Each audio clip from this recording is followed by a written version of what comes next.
So, okay, let's move on to your dilemmas now. I've delayed it long enough. And this first one comes in from Courtney, who says, I've been seeing this girl for a while, and I've talked to her about her cooking in the past, but she doesn't seem to improve.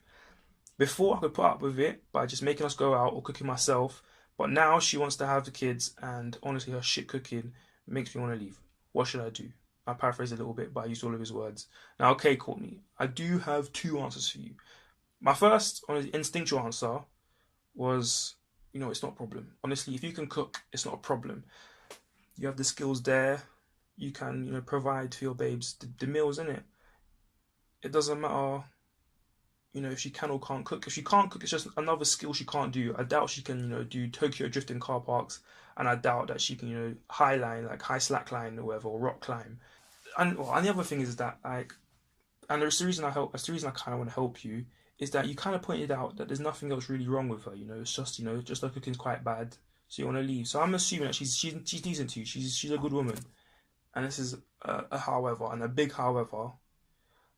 I can see why this can be a big issue for you at home, and why it's causing you pain and causing you this headache. Because let me first off, I just want to say, me myself, I am a foodie, innit? I can tell you the difference between a stock and a jus, and when I get dished up a bad plate of food, it puts me off. My mood is thrown off, and I just want to go out and eat rubbish. So if that's me and how I feel, I get you. I understand that even if you're a big man that believes women should do all the cooking, I can see how her not making food can be affecting your relationship.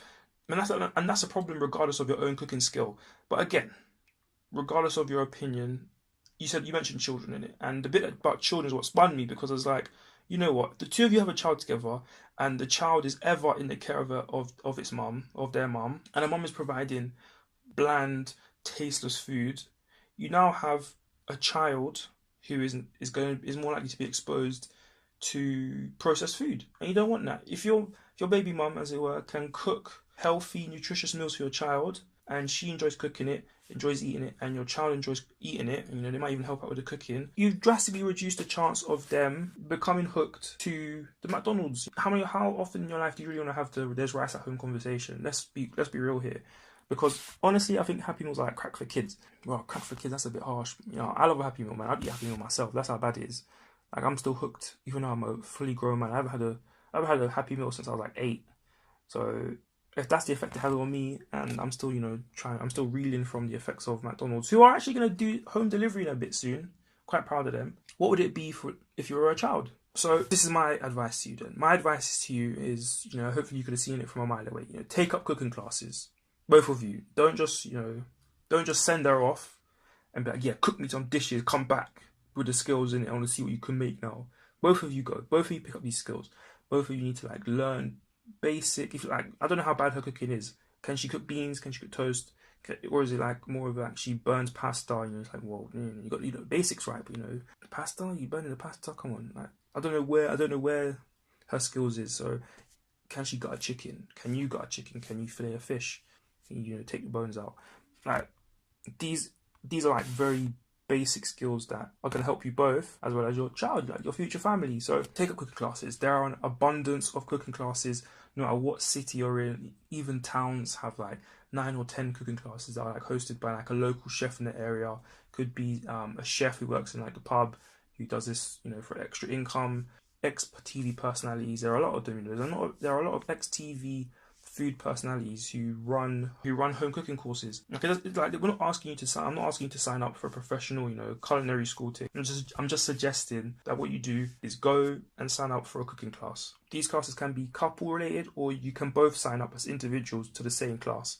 Now, not only will this go as quite a long way to helping you and your spouse, pick up valuable, very basic kitchen skills, but also help you build confidence in the kitchen.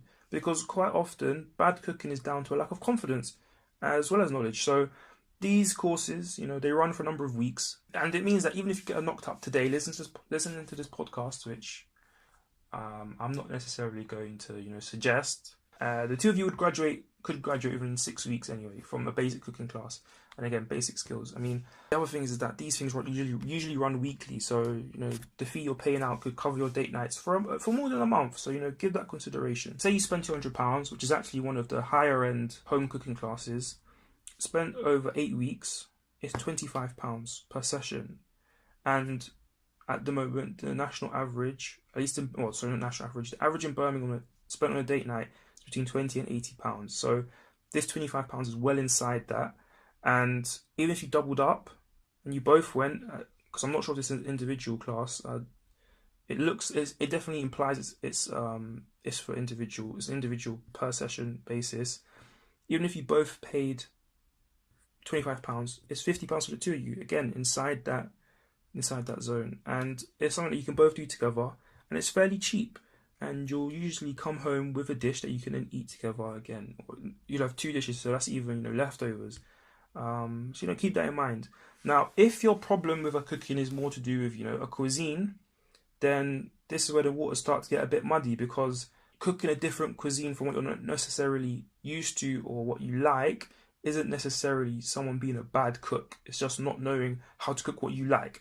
And cuisine is almost directly related to culture. So is your issue that she can't, relay the cultural significance of these foods to your child? In this case, I'd say that, take it to someone in your family that knows how to cook those dishes. Someone, usually that's your mom, an auntie, your grandma. But if you have a dad, a lot of dads are, backseat cooks, I found out. So just get one of those, get one of them to teach both of you, again, how to cook those dishes, because you'll both pick up these skills and you can both help out. But one of the great things about asking a family member to cook to teach you how to cook the dishes is that it's free. And even if someone's reluctant, but they can do it, dropping the £10 their way with a little cheeky bribe of a family member, it's still cheap. It's still very, very cheap. And you can make notes, you can take time. It's a day out in that case, isn't it? And it hasn't actually impacted your date nights, as it were. You can still go out and do something else. So just keep that in mind. I'd also recommend that you get some cookbooks on the area that you actually want to cook in, because there's such a variety of dishes, even from the same cuisine. I found out not so long ago that Indian cuisine is there's something like over 70 districts where the same dish is cooked 70 different ways. And I found out that most Vietnamese shops are South Vietnamese, and North Vietnam has an entirely different cuisine altogether. So take a look at cookbooks on the specialty.